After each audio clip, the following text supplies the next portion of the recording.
Une vaste opération policière visant un réseau de trafic de stupéfiants a été menée cet avant-midi à Rouyn-Noranda. Et William, les policiers ont procédé pas moins à 5 arrestations. Oui, Anthony, tout ça a débuté vers 6 heures ce matin, alors que la Sûreté du Québec, assistée du service des crimes sur les enquêtes majeures, a perquisitionné en même temps 7 endroits dans la ville, dont 2 commerces. Les policiers ont ainsi procédé à l'arrestation de 5 individus, tous âgés de 20 à 49 ans. Plus de 1000 comprimés de méthamphétamine, 450 grammes de champignons magiques et près de 3 kilos de cannabis illicite ont notamment été saisis. La grande opération visait un réseau de trafic régional de stupéfiants qui était orchestré à partir de Rouyn-Noranda. Un centre de commandement a été installé en arrière de moi sur la rue Gamble ce matin et il est parti finalement vers 11 heures ce matin.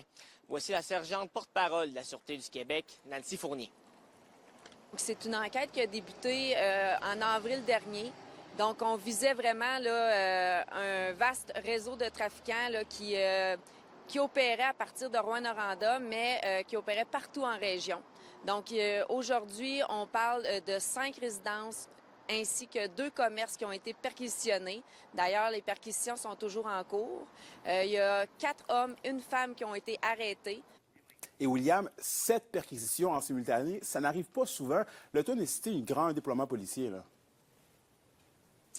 Effectivement, Anthony, des résidents de l'avenue Frédéric Hébert m'ont raconté avoir été réveillés par le bruit des gyrophares et des sirènes tôt ce matin, alors que la police effectuait une de leurs perquisitions sur leur rue. Mais ce n'était pas la première opération policière dans ce dossier.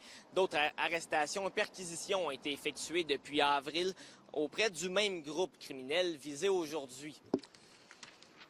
Et différents corps policiers comme ceux de Lac-Simon et le groupe tactique d'intervention de la SQ sont aussi venus prêter main forte à la SQ dans l'opération de ce matin. Et en terminant, la Sûreté du Québec a indiqué en fin d'après-midi que les 5 suspects vont être libérés en attendant la poursuite des procédures. Parfait, merci William.